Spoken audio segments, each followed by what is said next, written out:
नमस्कार। हम अनंत स्पर्शियाँ चैप्टर पढ़ रहे थे और हमने पिछली कक्षा में अक्षों के समांतर अनंत स्पर्शियाँ इनकी विधि पढ़ी थी, सवाल भी किए थे और आज हम कुछ और सवाल करेंगे। इनमें पहला सवाल है, वक्र की अनंत स्पर्शियाँ ज्ञात कीजिए। वक्र दिया हुआ हमारे पास y³ minus x² minus 2xy plus 2x³ minus 7xy plus 3y² plus 2x² plus 2x plus 2y plus 1 is equal to 0। इस वक्र के लिए हमें अनंत स्पर्शियाँ ज्ञात करनी है। तो हम यहाँ देखें समीकरण में x और y की उच्चतम घात जो है 3 है, यानी कि हम x³ और y³ इनके गुणांक के बारे में हम पहले देखेंगे। तो यहाँ समीकरण में हम देखते हैं x³ और y³ के गुणांक जो है वो अचर, और हमने विधि में पढ़ा था कि अगर गुणांक अचर है तो अक्षों के समांतर कोई अनंत स्पर्शियाँ नहीं होती है। इसलिए हम क्या कहेंगे, यहाँ अक्षों के समांतर कोई भी अनंत स्पर्शी नहीं है।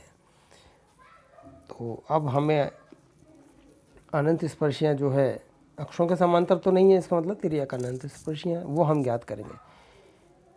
तो हमने विधि पढ़ी थी, उसमें क्या था कि वक्र की समीकरण में जो उच्चतम घातों वाले पदों में हम क्या करेंगे, x बराबर 1 और y बराबर m ये पुट करेंगे। तो यहाँ सबसे पहले हम 3 घात का पद, यानी कि जो 3 घात के पद हैं जिसे हम phi 3m कहेंगे। जैसे phi m हमने क्या कहा था, n घात के पद थे उसमें, तो phi 3m क्या हो जाएगा, 3 घात के पद, यानी कि phi 3m वो देखेंगे। तो यहाँ 3 घात के पद कौन कौन से हैं, एक तो है पहला ही टर्म है y³, फिर हमारे पास दूसरी टर्म है x²y, फिर तीसरी जो है टर्म वो है 2xy², ठीक है, और एक चौथी टर्म है प्लस 2x³, क्योंकि यहाँ इनमें सभी में 3 घात के पद है, यानी पहली दूसरी तीसरी और चौथी, ये 4 टर्म।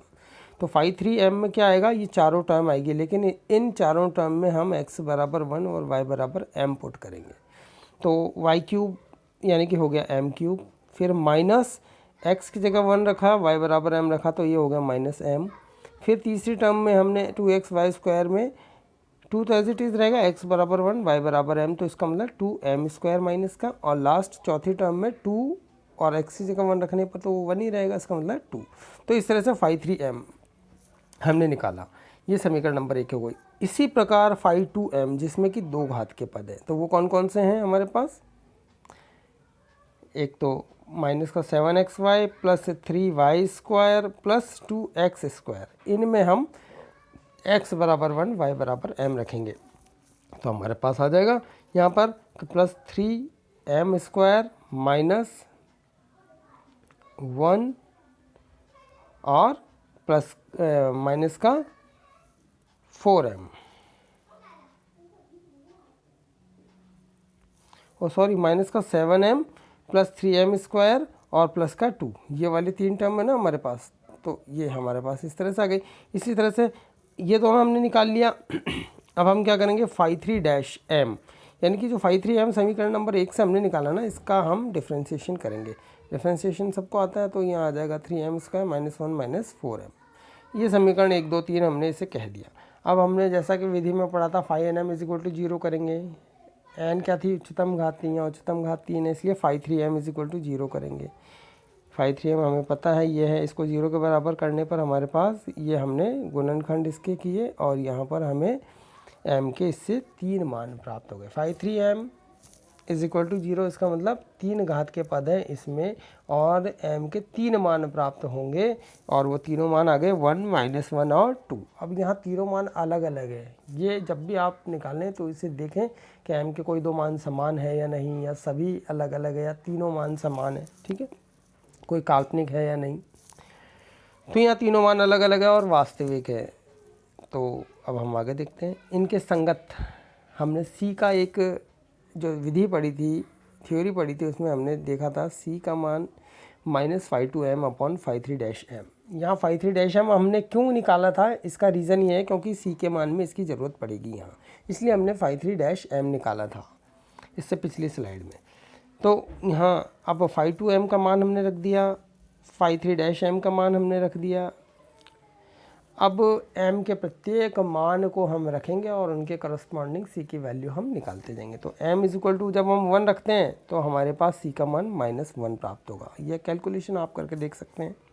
इसमें m बराबर -1 रखेंगे दूसरा, तो हमारे पास c का मान इससे फॉर्मूले से -2 आ जाएगा। इसी प्रकार जब m बराबर हम 2 रखेंगे तो हमारे पास c का मान 0 प्राप्त होगा। तो आप जब इसमें रखें, इसे पुट करें तो आप देख सकते हैं। तो अब m का मान भी हमें 1, अगर m का मान 1 है तो c का मान -1 आया, m का मान -1 है तो c का मान -2 आया, m का मान 2 है तो c का मान 0 आया। तो हमारे पास m और c के मान हैं। y is equal to mx plus c में जब हम ये मान रखेंगे, y is equal to m का मान 1 रखा, x प्लस c का मान -1 रखा, तो देखिए पहला अनंत स्पर्शी आ गया। इसी प्रकार m के दूसरे मान और c के दूसरे मान के लिए हम पुट कर देंगे y is equal to M X plus C में, तो ये आ जाएगा। सिमिलरली तीसरे मान m के लिए जो कि 2 है, तो y is equal to M X यानी कि 2x प्लस c का मान इसके लिए क्या था 0, तो y is equal to 2x। तो हमारे पास अधिकतम 3 अनंत स्पर्शियाँ ही, क्योंकि 3 घात का वक्र था इसलिए हमारे पास 3 ही अनंत स्पर्शियाँ प्राप्त होनी थी, तो तीनों अनंत स्पर्शियाँ हमें प्राप्त हो गई। अब हम अगला सवाल करते हैं। निम्न वक्र की अनंत स्पर्शियाँ ज्ञात कीजिए। X cube plus 3x square Y minus 4y cube minus X plus Y plus 3 is equal to 0। पहला वही काम हम देखेंगे कि अक्षों के समांतर अनंत स्पर्शियाँ है या नहीं। तो हम देखते हैं एक्स क्यूब तथा वाई क्यूब के गुणांक यहाँ भी अचर है, इसका मतलब अक्षों के समांतर कोई अनंत स्पर्शियाँ नहीं है। अब हम देखेंगे, क्योंकि अनंत स्पर्शियाँ अक्षों के समांतर तो है नहीं, तो तिर्यक अनंत स्पर्शियाँ होगी तीनों की तीनों। तो इसका मतलब क्या करेंगे, वक्र के समीकरण में जो उच्चतम घातें कौन कौन सी है, एक तो 3 है और उससे नीचे 2, इन दोनों में हम क्या करेंगे x बराबर y बराबर m पुट करेंगे, जैसा कि हमने इससे पहले वाले उदाहरण में किया। तो फाई 3m जब 3 घात के जो पद है उसमें x बराबर 1 पुट करेंगे, तो ये मैंने निकालना सिखा दिया अभी हमको। फाई 3m हम ज्ञात कर सकते हैं। जो भी 3 घात के पद हैं इसमें देखिए 3 घात के X cube plus 3x square Y minus 4y cube, इसमें x बराबर 1 y बराबर m पुट करोगे आप, तो ये आ जाएगा फाई 3m। फाई 2m यानी कि जो 2 घात के पद है, देख लीजिए यहाँ पर 2 घात के पद कहाँ है, इसमें एक भी नहीं है, इसका मतलब फाई 2m बराबर 0। अब फाई 3m बराबर हम 0 रखने से हम m के मान प्राप्त कर सकते हैं यहाँ पर। अब ये जो है 3 घात का वक्र है, यहाँ पर 1 plus 3m minus 4m cube है ना उसका समीकरण। तो इससे हम सिंप्लीफिकेशन इसको करेंगे। पहले हम देख लेते हैं m बराबर 1 रखने पर m माइनस 1 इसका एक गुणनखंड आता है, ये आप छोटी कक्षाओं में पढ़ चुके हैं, इसको गुणनखंड इसके निकालना। तो यहाँ जब हम देखते हैं तो ये सिंप्लीफिकेशन से m के हमारे पास 3 मान प्राप्त हो जाएंगे, 1 माइनस हाफ और माइनस हाफ। अब यहाँ जैसा कि मैंने कहा था, आप देखना कि m के मान किस तरह के प्राप्त होते हैं। यहाँ m का एक मान 1 है और 2 एक जैसे मान है माइनस हाफ। तो m के समान मानों के लिए भी हमने जब विधि पढ़ी थी, थ्योरी पढ़ी थी इसकी, तो हमने ये भी बात पढ़ी थी कि m के समान मानों के लिए अनंत स्पर्शियाँ, उसके लिए c का मान किस तरह से निकालेंगे। जब m के 2 मान समान आ जाते हैं तो c का मान किस समीकरण से निकालते हैं, ये हमने उस थ्योरी में पढ़ा था। वहाँ थ्योरी इसीलिए पढ़ाई गई थी। तब आप देखिए यहाँ पर c का मान, एक मान तो m का 1 है, तो c का मान पहले तो हमने जो सिंपली हमने देखा था c is equal to minus phi 2m upon phi 3 dash m। ठीक है, यहाँ फाई 2m हमें पता है 0 है और फाई 3 डैश m, चूँकि फाई 3 डैश हम निकाल लेते हैं, यहाँ फाई 3m हमें दिया हुआ है, उससे हम फाई 3 डैश m निकाल सकते हैं। तो ये हमारे पास फाई 3 डैश m की वैल्यू 3 माइनस 12m स्क्वायर हो गई। इसमें जब m is equal to 1 put करते हैं तो m बराबर 1 के लिए यहाँ पर हमारे पास c का मान 0 आ गया, यानी कि m बराबर 1 तो c का मान 0, तो एक अनंत स्पर्शी तो इससे प्राप्त हो जाएगी। अब m के बाकी के 2 मान जो है वो है माइनस हाफ माइनस हाफ। तो जब समान मान होते हैं तो उसके लिए हमारे पास c का मान किस समीकरण से निकालते हैं, जैसे कि हमने थ्योरी में पढ़ा था।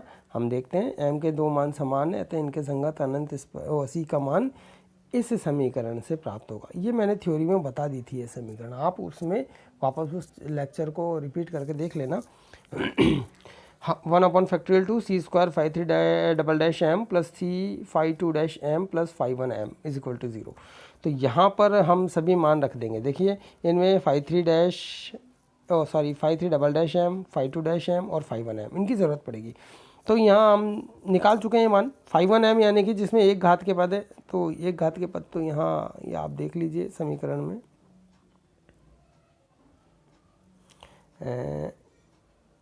ये रहा। फाई 1 एम क्या है हमारे पास, देखो कौन कौन से टर्म है, minus X plus Y plus 3, sorry minus X plus Y, तो फाई 1 एम क्या हो जाएगा, -1 प्लस एम, ठीक है ना, यानी कि m-1। इसी तरह से फाई 2 डैश एम, चूँकि फाई 2 एम बराबर 0 है तो फाई 2 डैश एम हमारे पास 0 ही आएगा। फाई 3 डैश एम ये हम निकाल चुके हैं, फाई 3 एम हमें पता है, उससे फाई 3 डैश एम भी निकाल चुके हैं, और फाई 3 डबल डैश एम इसका एक बार और अवकलन कर देंगे तो फाई 3 डबल डैश एम आ जाएगा। ये सारे मान इसमें रख देंगे हम, समीकरण नंबर जो 1 है यहाँ पर हमारे पास, जैसे ही हम इसमें पुट करेंगे तो ये सारे मान हमने उसमें रख दिए समीकरण 1 में। तो ये हमारे पास समीकरण आ गई। इसमें चूँकि m के दो समान मान है इसलिए उसके लिए हमने c के इस समीकरण का उपयोग करा। तो इसमें m बराबर -½ जैसे पुट करेंगे तो c के मान हमारे पास क्या आ गए, ½ और -½ यानी कि अब अनंत स्पर्शियाँ किस तरह से हो गई। एक तो हमने निकाल ही लिया था यहाँ कि जब m बराबर 1 था तो c का मान 0 आ गया था, ये m बराबर 1 के लिए c का मान ये आ गया था हमारे पास 0। तो एक अनंत स्पर्शी तो क्या हो जाएगी, y = mx प्लस सी, ये आ गई y x पहला। तो दूसरा जब m का मान एक जैसा था -½ यानी कि y -½ प्लस, अब c के मान क्या आ गए इसके लिए, एक तो आया ½ ये आ गया ½ mx, यहाँ x भी आएगा, y mx प्लस c यानी कि ये रहा, इससे ये आ गया। तीसरा y m -½ है m का मान, जो दो समान मान थे उसके लिए भी -½ x प्लस c का मान क्या आया दूसरे के लिए, ये रहा -½ तो ये आ गया हमारे पास। तो इस तरह से हमने आज दो अलग अलग तरह के सवाल किए, तो उम्मीद आप लोगों को समझ में आया होगा। तो आज के लिए इतना ही, अगले भाग के लिए हम अगली कक्षा में पढ़ेंगे। धन्यवाद।